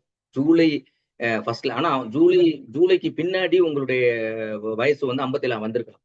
இப்போ எக்ஸாம்ல நீங்க ஜூலை 1 வந்து உங்களுடைய 57 வயசு முடிஞ்சிருக்க கூடாது. ஜூலை 2 உங்களோட வயசு 57 வயசு முடிஞ்சிருச்சுன்னு வச்சுங்களேன், யூ ஆர் ஆல்சோ எலிஜிபிள். உங்களுக்கும் எலிஜிபிள் இருக்கு. 1ஆம் தேதி ஜூலை 2025 படி நீங்க கணக்கீடு செய்யும் போது 57 வயது உங்களுக்கு முடிஞ்சிருக்க கூடாது. 2 2/7/2025 உங்களோட வயசு 57 முடிஞ்சிருச்சு அப்படின்னா, 57 கம்ப்ளீட்டட் ஆயிருச்சு அப்படின்னா நீங்க எலிஜிபிள். ஸோ இது இந்த இந்த இந்த ஏஜ்ல நிறைய பேருக்கு சந்தேகம் வரும். அதனால அதை நான் தெளிவாவே சொல்லிடுறேன். ஸோ இதை பொறுத்தளவு ஏஜ் நான் தெளிவா தெரிஞ்சுங்க. ஏஜ் வந்து 57 வயசு வரைக்கும் எழுதலாம் அப்படின்னு சொல்லிட்டேன். மேக்ஸிமம் ஏஜ் லிமிட்டை பொறுத்தளவு. அடுத்து மினிமம் ஏஜ் லிமிட் தேவையே கிடையாது. ஏன்னா இது வந்து பிஜி லெவல்ல வரக்கூடியவங்க எழுதக்கூடிய தேர்வுனால அவங்க பிஜி எல்லாம் முடிச்சு தான் வந்திருப்பாங்க. அதனால மினிமம் ஏஜ் லிமிட்டேஷ பொறுத்தளவு நம்ம அதை பத்தி அவங்களுக்கு வந்து தேவை கிடையாது. ஓகே. இப்போ எக்ஸாமினேஷன் நான் முக்கியமா சொல்ல வர்றது விஷயம் என்ன அப்படின்னு பார்த்தோன்னா, இது வந்து ரிட்டன் எக்ஸாமினேஷன் அப்படின்றது நம்மளுக்கு ஃபர்ஸ்ட் வந்து 2 லெவல்ல, ஒரு லெவல் வந்து ரிட்டன் எக்ஸாமினேஷன். அடுத்து வந்து நம்மளோட எக்ஸ்பீரியன்ஸை கால்குலேட் பண்றாங்க. எக்ஸாமினேஷன் மார்க் கூட ஆட் பண்ணி நம்மளை இன்டர்வியூ கூப்பிடுறாங்க. அப்ப 2 லெவல் ஆஃப் ஃபில்ட்ரேஷன்ல வர்றோம். ஏன்னா இது வந்து ஹையர் எஜுகேஷன் வர்றதுனால. ஒரு குவாலிட்டிஸா இருக்கக்கூடியவங்க தான் உள்ள வரணும் அப்படின்றதுக்காக. ஸோ இப்ப பாருங்க, ஃபர்ஸ்ட் என்ன அப்படின்னா, பேப்பர் 1 அப்படின்றது நீங்க வந்து அதாவது வந்து ஃபோர்நூன் காலையில எழுதுவீங்க. பேப்பர் 2 வந்து ஆஃப்டர்நூன் எழுதுவீங்க. பேப்பர் 1 பொறுத்தளவு என்ன அப்படின்னா, பார்ட் ஏ, பார்ட் பி ஒரே கொஸ்டின் பேப்பர் இருக்கும். அந்த பார்ட் ஏல மொத்தம் வந்து அந்த இதுல எத்தனை கொஸ்டின் இருக்குன்னா 130 கொஸ்டின் இருக்கும். பார்ட் ஏ ஃபர்ஸ்ட் வந்து தமிழ் கொஸ்டின் இருக்கும். 30 கொஸ்டின் அதுல இருக்கும். இந்த 30 கொஸ்டின்ல 30 கொஸ்டின் 50 மார்க் கன்வர்ஷன் பண்றாங்க. 50 மார்க் கொண்டு வர்றாங்க. 50 மார்க்ல நீங்க 40% மார்க் எடுத்தா மட்டும்தான் நீங்க பேப்பர் 2ல 200க்கு 200 வச்சு உங்களுடைய எக்ஸ்பீரியன்ஸ் நீங்க வச்சிருக்கக்கூடிய எக்ஸ்பீரியன்ஸும் உங்களுக்கு வந்து 15 மார்க் வச்சு இருந்தியானா கூட உங்களுக்கு போஸ்ட் கிடைக்காது. முதல்ல வந்து ஃபர்ஸ்ட் லெவல் என்ன அப்படின்னு பார்த்தோன்னா தமிழ் எலிஜிபிலிட்டி தான். தமிழ் எலிஜிபிலிட்டி நீங்க கிளியர் பண்ணா தான் நீங்க 200க்கு 200 எடுத்து உங்களுடைய எக்ஸ்பீரியன்ஸ் 15 மார்க் வச்சாலும் கூட நீங்க வேலைக்கு உங்களை இன்டர்வியூக்கு கால் பண்ணுவாங்க. டிஃபரெண்ட்லி ஏபிள்ட தவிர டிஃபரெண்ட் ஏபிள்டுக்கு இந்த தமிழ் எலிஜிபிலிட்டி கிடையாது. அதை பத்தி தெளிவா அவங்க சொல்லியிருக்காங்க. ஸோ அவங்களுக்கு மட்டும் கிடையாது தமிழ் எலிஜிபிலிட்டி. மற்ற எல்லாருமே நீங்க வந்து தமிழ் எலிஜிபிலிட்டி எழுதி ஆகணும். எல்லா சப்ஜெக்ட்காரங்களும் எழுதணும். எல்லாருமே எழுதணும். அப்புறம் பாஸ் பண்ணா தான் செகண்ட் பேப்பர் வேலிட் பண்ணும். இது ஏற்கனவே யூஜிசியில நீங்க ஏற்கனவே பேப்பர் 1 அண்ட் பேப்பர் 2, பேப்பர் 3 இருக்கிற இதெல்லாம் பாத்தீங்கன்னா, பேப்பர் 1 வந்து 18 மார்க் எடுத்தா தான் 50க்கு 18 கொஸ்டின் அடிச்சா தான் நீங்க வந்து பேப்பர் 2, பேப்பர் 3 வேலிட் பண்ணுவீங்க. இப்ப கூட அதை அக்ரிகேட் பண்ணி கொண்டு வந்தாங்க. ஆனா இங்க வந்து தமிழ் எலிஜிபிலிட்டி கம்பல்சரி அப்படின்றது உங்களுக்கு தெரியும். அப்ப தமிழ் எலிஜிபிலிட்டி பொறுத்தளவு ரொம்ப நீங்க அதிகமா இப்ப லேட்டஸ்டா இப்ப எக்ஸாமினேஷன் நோட்டிபிகேஷன் வந்ததுனால நீங்க நிறைய கவனம் செலுத்த வேண்டியிருக்கும். இந்த மதிப்பெண் நம்ம கட் ஆஃப்க்கு கொண்டு வர மாட்டாங்க. அதை தெளிவா புரிஞ்சுங்க. அதனால இந்த மதிப்பெண் நான் அதிகமா இருக்கு. நீங்க ஒரு 25 கொஸ்டின் அடிச்சிட்டீங்க. ஓகே, டைம் வேஸ்ட் பண்ணக்கூடாது. அடுத்து வந்து என்னன்னா, ஏன்னா இப்ப சமீபத்துல எழுதின ஸ்டூடெண்ட்ஸ் பார்த்தோம் அப்படின்னா, பிஜிடிஆர்பில பார்த்தோன்னா 180 கொஸ்டின் எழுதினாங்க. தமிழ் எலிஜிபிலிட்டில கடைசி வரைக்கும் எங்களுடைய இதுல படிச்சவங்களை பொறுத்தளவு 27 கொஸ்டின் வரைக்கும் அடிச்சிருக்காங்க. 30 கொஸ்டினுக்கு 27 கொஸ்டின் அடிச்சிருக்காங்க தமிழ் எலிஜிபிலிட்டில. ஏன்னா எனக்கு எல்லா கேண்டிடேட்டுமே சொன்னது 30க்கு 27 கொஸ்டின்ஸ் நாங்க அடிச்சிருக்கோம் அப்படின்னு சொல்லி நிறைய கேண்டிடேட்ஸ் எங்களுக்கு சொன்னாங்க. ஸோ தமிழ் எலிஜிபிலிட்டி பொறுத்தளவு நம்ம வந்து ஒரு சிஸ்டமேட்டிக் ப்ரிப்பரேஷன் வேணும்பா. தமிழ் எலிஜிபிலிட்டி எங்கேயோ ஒரு யூடியூப்ல பாக்குறேன், யாரோ ஒருத்தவங்க சொல்றாங்க இலக்கணத்துக்கு முக்கியத்துவம் கொடுங்க, அதுக்கு கொடுங்க அப்படின்றத பத்தி சொல்றாங்க அப்படின்றது கிடையாது. ஒரு சிஸ்டமேட்டிக் ப்ரிப்பரேஷன் இருந்தால் மட்டும் தான் தமிழ் எலிஜிபிலிட்டி பொறுத்தவரை நீங்க மார்க்ல எவ்வளவு எடுத்தாலும் தமிழ் எலிஜிபிலிட்டி ப்ராப்பரா ப்ரிப்பேர் பண்ணா மட்டும்தான் நீங்க வந்து மார்க் வேலைக்கு போக முடியும். அதனால தமிழ் எலிஜிபிலிட்டி சிஸ்டமேட்டிக் ப்ரிப்பரேஷன் இருக்கணும். ஏதாவது ஒரு மையத்துல அவங்க டெஸ்ட் ஒவ்வொரு யூனிட் படிக்கணும், அதுக்கடுத்து டெஸ்ட் எழுதணும், அப்புறம் டெஸ்ட் எழுதின பிறகு அதுல கிளியரா இருக்கீங்களா அப்படின்னு பார்க்கணும். இலக்கண பகுதிக்கு எப்படி முக்கியத்துவப்படும், இலக்கிய பகுதிக்கு எப்படி பண்ணணும், துணைப்பாட பகுதியில் எப்படி கேட்பாங்க, துணைப்பாட பகுதியில் நம்ம எப்படி படிக்கணும். ஏன்னா ஒரு பாடம் எடுத்துட்டோம் அப்படின்னா, ஒரு 10th பாடத்தில் எடுத்துக்கிட்டோம் அப்படின்னா செயல் பகுதி, உரைநடை பகுதி, அதே மாதிரி பழைய பாட புத்தகத்தை தான் நீங்க எடுத்து படிக்கணும். பழைய பாட புத்தகத்தில் இருக்கக்கூடிய யூனிட்ஸ் வந்து அதிகம், புது பாட புத்தகத்துல குறைச்சிருக்காங்க. ஆனா புதுசா வந்து பன்முக கலைஞர்ன்ற ஒரு பாடம் வந்து புது பாடத்திட்டத்தில் அதுல இருந்து 2 கொஸ்டின் இந்த தடவை வந்து பிஜிடிஆர்ல கேட்டிருக்காங்க. அதனால வந்து என்ன அப்படின்னு பார்த்தோன்னா, அந்த புது பாடங்கள்ல எது இணைக்கப்பட்டிருக்கு அப்படின்றத நீங்க அங்க நிகழ்களை எடுத்துட்டு பன்முக கலைஞர் உள்ள கொண்டு வந்திருக்காங்க புது பாடத்திட்டத்துல. ஆனா நீங்க படிக்கும்போது பழைய பாடப்புத்தகத்தினுடைய பாடப்புத்தகம் கையில கண்டிப்பா உங்களுக்கு இருக்கணும். அதே மாதிரி பார்க்கும்போது இப்ப புதுசாக அப்டேட்டட் பண்ணப்பட்ட மெட்டீரியல்ஸ் அந்த யூனிட்டும் நீங்க கையில இருக்கணும். அது எது புதுசா யூனிட் ஆட் பண்ணிக்கலாம் அந்த யூனிட் நீங்க படிக்கணும். இலக்கணத்துக்கு தான் முக்கியம், இலக்கியம் அப்படிலாம் கிடையவே கிடையாது. இலக்கணமே ஓரளவுக்கு மினிமம் லெவல்ல நான் தெரிஞ்சிருந்தா கூட போதும். நீங்க வந்து உரைநடை பகுதிகள் இதுல கேட்கப்படக்கூடிய பகுதிகள் எல்லாம் இப்ப பார்த்தோன்னா குறிஞ்சி நிலத்தை பத்தி, குறிஞ்சி அவங்களுடைய கருப்பொருள், அவங்களுடைய வழிபாட்டு கடவுள்கள், அவங்களுடைய நிலம் சார்ந்த இடம், இதை பத்தி எல்லாம் கொஸ்டின்ஸ் கேட்டுக்கிட்டே இருக்கிறாங்க. அதே மாதிரி பயிர் வகைகள், அதனுடைய இந்த விதைகள், அதனுடைய தண்டு, இதை பத்தி எல்லாம் எப்படி இதெல்லாம் ஃப்ரீக்வெண்டா கேட்டுக்கிட்டு இருக்காது. அது மாதிரி அழகீட்டு வாய்ப்பாடுல கண்டிப்பா கேட்கறாங்க. நேர் நேர் புலிமா, தேமாங்காய் இதெல்லாம் பத்தி உறுதியா கேட்கறாங்க. திருக்குறள்ல கண்டிப்பா கொஸ்டின்ஸ் இருக்குது. ஸோ இந்த மாதிரிக்கே வந்து செலக்டிவா சில கொஸ்டின்ஸ் நீங்க படிச்சுட்டாவே தமிழ் எலிஜிபிலிட்டி பொறுத்தவரை கிளியர் பண்ணிடலாம் அப்படின்றது என்னுடைய ஒப்பீனியன். அதே மாதிரி இப்ப 10th புக்ல வந்து பாக்ஸ் கொஸ்டின்ஸ் ஃபுல்லா எல்லாம் தெளிவா படிச்சிடணும். அதே மாதிரி நூலாசிரியருடைய யார் யார் எந்தெந்த நூலுக்கு சாகித்ய இயக்கத்துல வாங்கினாங்க, எந்த நூல் எந்த அடிப்படை தத்துவ நூலா, இல்ல அது படைப்பு பேஸ் பண்ணி வரலாம், வரலாற்று காவியங்களை பேஸ் பண்ணி வருதா, இல்ல இந்திய விடுதலை போராட்டத்தை பேஸ் பண்ணி வருதா அப்படின்ற விஷயங்கள்லாம் நீங்க தெளிவா படிக்கணும். சும்மா படிக்கிறது அப்படின்னா சும்மா ஸ்கிரீனிங் பண்றது கிடையாது. ஸோ புரிஞ்சு தெளிவா படிக்கும்போது தமிழ் எலிஜிபிலிட்டி பொறுத்தவரை நீங்க பாஸ் பண்ண வைக்க முடியும், பாஸ் பண்ணிடலாம். ஒருவேளை தமிழ் எலிஜிபிலிட்டி நீங்க படிக்க விரும்புனீங்கன்னா பின்னாடி இந்த இதுல கடைசியில வந்து உங்களுக்கு நீங்க 24/7 ஹவர்ஸ் வீட்ல இருந்து உங்க சப்ஜெக்ட் ப்ரிப்பேர் பண்ணிருக்கலாம். டெய்லி 1 மணி நேரம் நீங்க ஆப்ல வந்து படிச்சு அது சம்பந்தமா ஒரு சிஸ்டமேட்டிக்கா நீங்க ப்ரிப்பேர் ஆகி போகலாம். உங்களுக்கு 30 மார்க்குக்கு குறைஞ்சபட்சம் 27 கொஸ்டின்ஸ் வந்து நீங்க அடிக்கலாம். அது உறுதியா சொல்லுவேன். அது பின்னாடி உங்களுக்கு அதனுடைய தொடர்பு நம்பர் பின்னாடி கொடுக்கப்பட்டிருக்கு. அடுத்து பார்ட் பிஏ பொறுத்தளவு எல்லா சப்ஜெக்ட்காரங்க தமிழ் எலிஜிபிலிட்டி எல்லா சப்ஜெக்ட்காரங்களும் படிக்கலாம். சரியா? அது ரைட், ஓகே. பார்ட் பிஏ பொறுத்தளவு நம்மளுக்கு வந்து 100 கொஸ்டின், ஒரு question each questions carry the 1.5 marks. சரியா? அப்ப வந்து ஒரு கொஸ்டினுக்கு எவ்வளவு? 1.5 மார்க், 1.5 மார்க் கொடுக்குறாங்க. அப்ப இதுல நெகட்டிவ் மார்க் கிடையாது. அப்ப 100 கொஸ்டினுக்கு 150 மார்க். அப்ப 150 மார்க் என்னது டைப்? MCQ type. அப்ப இந்த 150 மார்க் எம்சிக்யூல கிடைக்குது. இது வந்து ஃபர்ஸ்ட். அப்ப பேப்பர் 1ல இருக்கக்கூடியதுல பார்த்தோம்னா பார்ட் ஏ மார்க் கால்குலேட் பண்ணிக்க மாட்டாங்க. கட் ஆஃப் வரும்போது நம்மளுக்கு வேலைக்கு வரும்போது கட் ஆஃப்ல எடுக்க மாட்டாங்க. அது ஒன்லி அது பாஸ் பண்ணா second paper third paper valuation வந்துரும். அவ்வளவுதான். Second paper third paper aggravate பண்ணி அதோட பிளஸ் உங்களுக்கு வந்து எக்ஸ்பீரியன்ஸ் ஆட் பண்ணி உங்களுக்கு இன்டர்வியூ கால் பண்ணுவாங்க. ஸோ இன்டர்வியூ கால் பண்ண பிறகு இன்டர்வியூல 15 மார்க் அதெல்லாம் சேர்த்து மொத்தமா இது வந்து கட் ஆஃப் வெளியிட்டு அதுபடி வந்து இனச்சுழற்சி முறையை பின்பற்றி தமிழ்நாடு அரசு வந்து என்ன இனச்சுழற்சி முறையை பின்பற்றாங்களோ அந்த இனச்சுழற்சி முறையில ஓப்பன் காம்படிஷனுக்கு ஜென்ரல் டர்ன் அப்படின்ற டோட்டல் நம்பர் ஆஃப் போஸ்ட்ல இருந்து அப்படியே பிரிச்சு அப்படியே பேக்லாக் வேகன்சில இருந்துச்சுன்னா பேக்லாக் வேகன்சி அப்படி ஒவ்வொரு கேட்டகரியா அப்படியே ஒதுக்கிட்டு வந்துகிட்டே வருவாங்க. ஸோ இதுதான் அடிப்படை. பிசி அதாவது ஓப்பன் காம்படிஷன் ஜென்ரல் டர்ன்ல கொண்டு வந்துருவாங்க. அடுத்து வந்து பிசிஎம்குள்ள பார்த்தோன்னா பிசிஎம் வருவாங்க. பிசிக்குல பேக்வர்டு கிளாஸஸ்ல பார்த்தோன்னா பிசிஎம்முக்கு வந்து அவங்களுக்கு உள்ஒதுக்கீடு வந்துருவாங்க. அதே மாதிரி அடுத்து பார்த்தோன்னா எம்பிசி மோஸ்ட் பேக்வர்டு கிளாஸஸ் உள்ள வருவாங்க. அதுக்கு முன்னாடி எஸ்சில பார்த்தோம்னா அதுல உள்ஒதுக்கீடு வந்து எஸ்சிஏ அருந்ததியர் அவங்க வந்து உள்ஒதுக்கீட்டுல 3% அவங்க உள்ள வருவாங்க. அதுக்கு பார்த்தோம்னா எஸ்டி இந்த மாதிரிக்கு தான் உங்களுக்கு வந்து நம்மளுக்கு அலாட்மெண்ட் நம்மளுக்கு கொடுக்குறாங்க. ஸோ அந்த இனச்செலுச்சி முறையை பின்பற்றி உங்களுக்கு போஸ்ட் அலாட்மெண்ட் கிடைக்கும். ஓகே. அப்புறம் மதியம் என்ன ஆஃப்டர்நூன்ல என்ன எழுத போறோம் அப்படின்னு பார்த்தோன்னா ஆஃப்டர்நூன்ல இந்த எக்ஸாமினேஷன் எப்படி எழுத போறோம் அப்படின்னு பார்த்தோன்னா அதாவது வந்து காலையில் எழுதக்கூடிய ஃபோன் எழுதக்கூடிய எக்ஸாமினேஷன் ஹவர்ஸ் நல்லா தெரிஞ்சுங்க 1 hour. ஸோ அதுல 100 கொஸ்டின் உங்களுக்கு இருக்கனால எஸ்பெஷலி சயின்ஸ் சப்ஜெக்ட் எழுதக்கூடியவங்க நீங்க தமிழ் எலிஜிபிலிட்டில உங்களுக்கு எலிஜிபிலிட்டிலன்னா அந்த 50 மார்க்குக்கு நீங்க 20 மார்க் எடுத்தா 40% வாங்கணும். நீங்க ஆட்டோமேட்டிக்கா பாஸ். அது மாதிரி ஒரு குறிப்பிட்ட மார்க் மட்டும் எடுத்ததுக்கு பின்னாடி அதுல கான்சன்ட்ரேட் பண்ணாதே திருப்பி ஜம்ப் அவுட் பண்ணி மேஜருக்கு வந்துருங்க. ஏன்னா மேத்தமெட்டிக்ஸ்ல நீங்க கால்குலேஷன் பண்ணி ஆன்சர் எடுக்கணும். அப்போ எம்சிக்யூல பார்த்தோம் அப்படின்னா பிசிக்ஸ் எல்லாம் கொஞ்சம் ஒர்க் அவுட் பண்ண வேண்டியது இருக்கும். அப்ப அந்த மாதிரி சப்ஜெக்ட் இருக்கவங்க எல்லாம் நீங்க இப்ப கலை இந்த மாதிரி வரலாறு இவங்களுக்கு கூட அதிகமா கான்சன்ட்ரேட் பண்ண வேண்டியது இல்லை. அப்ப ஆர்ட்ஸ் சயின்ஸ் சப்ஜெக்ட் இருக்கவங்க நீங்க என்ன பண்ணணும், எலிஜிபிலிட்டில உங்களுக்கு பாஸ் பண்ற அளவுக்கு வந்துருச்சு அப்படின்னா நீங்க அங்க உள்ள ரிமைனிங் கொஸ்டின் விட்டுட்டு அடுத்து ஆட்டோமேட்டிக்கா ஜம்ப். ஏன்னா இப்ப சமீபத்தில் நடந்த எக்ஸாமினேஷன் நிறைய எக்ஸ்பீரியன்ஸ் நான் சொல்றேன், மாணவர்களோட எக்ஸ்பீரியன்ஸ் சொன்னதை அடிப்படையில் சொல்றேன். அப்ப நீங்க ஜம்ப் அவுட் ஆயிடணும். 100 மார்க்குக்கு உள்ளதுக்கு நம்ம 100 கொஸ்டின் அடிக்கிறதுக்கான டைம் எடுத்துக்கணும். டைம் முடிஞ்ச பிறகு கடைசியில ரிமைனிங் கொஸ்டின்ஸ் போய் நீங்க தமிழ் அடிச்சுக்கலாம். ஸோ இது மனசுல வச்சுக்கோங்க, எக்ஸாம் எழுதும் போது ரொம்ப முக்கியமான விஷயம். அடுத்து பேப்பர் 2 பொறுத்தளவு வந்து டிஸ்கிரிப்டிவ் டைப். ஆக்சுவலா இது நம்ம என்ன எதிர்பார்த்தோம் அப்படின்னா டிஸ்கிரிப்டிவ் டைப்பை பொறுத்தளவு எல்லாருமே நம்ம பேப்பர் ஸ்பெஷல் பேப்பர் அதாவது வந்து இந்த பார்ட் பில வரக்கூடிய எல்லாமே என்ன நீங்க சப்ஜெக்ட் எழுதுறீங்களோ அந்த சப்ஜெக்ட்ல உங்களுக்கு யூனிட்ஸ் அலாட்மெண்ட் பண்ணி உங்களுக்கு வெப்சைட்லேயே உங்களுக்கு கொடுத்துட்டாங்க. நீங்க வெப்சைட்ல போனீங்கன்னா சிலபஸ்ல போய் எக்ஸாமினேஷன் பேட்டில் போனீங்கன்னா சிலபஸ் இருக்கும். அந்த சிலபஸ் கீழே போனீங்க அப்படின்னா ஹையர் எஜுகேஷன் சிலபஸ் அப்படின்னு இருக்கும். Assistant professor in government arts college and science college, engineer college, polytechnic 3 syllabus கொடுத்துருப்பாங்க. அதுல ஃபர்ஸ்ட் சிலபஸ் வந்து உங்க சிலபஸ். அந்த சிலபஸ் உங்க சப்ஜெக்ட் என்ன சிலபஸ் அதுல இருந்தா நம்ம கொஸ்டின் கேட்க போறாங்க. ஆனா நம்ம என்ன எதிர்பார்த்தோம் அப்படின்னா மதியம் வரக்கூடிய எக்ஸாமினேஷன்ல என்ன எதிர்பார்த்தோம் அப்படின்னா ஒண்ணு அங்க இருக்கக்கூடிய ஜெனரல் ஸ்டடீஸ்ல வரக்கூடிய டீச்சிங் ஆப்டிடியூட், ரிசர்ச் ஆப்டிடியூட் அப்படி வர்றதுக்கான வாய்ப்புகள் இருக்குன்ற மாதிரிக்கும் ஒரு வாரிக்கை நினைச்சிருப்பாங்க எல்லாரும். இன்னொன்னு அடுத்து பார்த்தோம் அப்படின்னு பார்த்தோம்னா நம்மளுடைய சப்ஜெக்ட்ல இருந்தே டிஸ்கிரிப்டிவ் டைப் இருக்கும் அப்படி அது கிடையாது. அதுதான் இங்க வந்து பாத்துங்க நெகட்டிவ். அதாவது இது என்ன அர்த்தம் அப்படின்னா டிஸ்கிரிப்டிவ் டைப்பை பொறுத்தளவு அவங்க என்ன கொடுக்குறாங்கன்னா ஜென்ரல் டாபிக் வந்துட்டாங்க. இந்த ஜென்ரல் டாபிக்ல என்னென்ன டாபிக் அவங்க கவர் பண்ண போறாங்க அப்படின்ற அவங்க தெளிவாவே சிலபஸ்ல கொடுத்துட்டாங்க. என்னென்ன டாபிக் வந்து கவர் ஆகும் அப்படின்னா பிராட்லினா ரொம்ப விரிவாகவே கவர் ஆகும்னு சொல்லிட்டாங்க. Indian constitution. அப்ப இந்தியன் கான்ஸ்டியூஷன் வந்து இந்திய அரசியலமைப்பு சட்டத்தை நீங்க வந்து என்னன்னா எந்தெந்த விதிகள் எதுல வருது அப்படின்றத நீங்க கரைச்சு குடிச்சிருக்கணும்.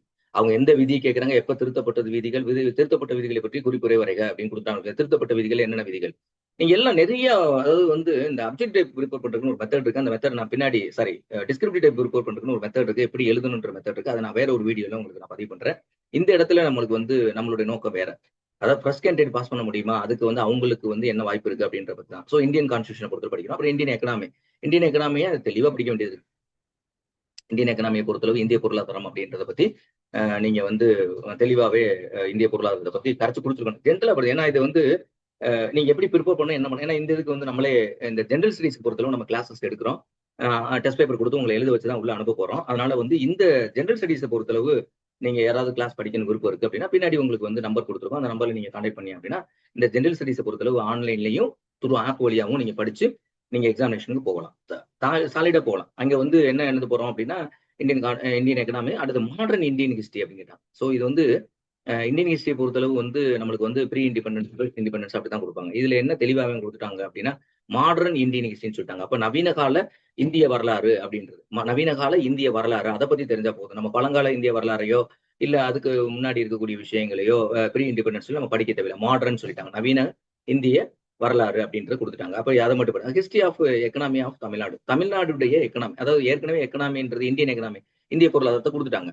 அதுக்கு பின்னாடி என்னன்னா தமிழ்நாடுனுடைய எக்கனாமி எப்படி இருக்கு அப்படின்ட்டு. அப்ப இதுல இருந்து ஒரு கொஸ்டின் கண்டிப்பா இருக்கும். அந்த 5 கொஸ்டின்ல ஒரு தமிழ்நாடு எக்கனாமியை பத்தி ஒரு கொஸ்டின் கண்டிப்பா இருக்கும். அது சாலிட் 5 கொஸ்டின்ல ஒரு கொஸ்டின் நோட் பண்ணிக்கங்க. இது அவுட்னு வச்சுங்க. ஏன்னா தமிழ்நாட்டில் நடத்தக்கூடியதுல தமிழ்நாடு பொருளாதாரத்தை பத்தி ஒரு ப்ரொஃபசர் தெரிஞ்சிருக்காரு அப்படின்றது முக்கியமான கொஸ்டின். அதனால இது கண்டிப்பா கேட்பாங்க. அடுத்த ஒரு கொஸ்டின் உங்களுக்கு நான் அவுட் பண்றேன்.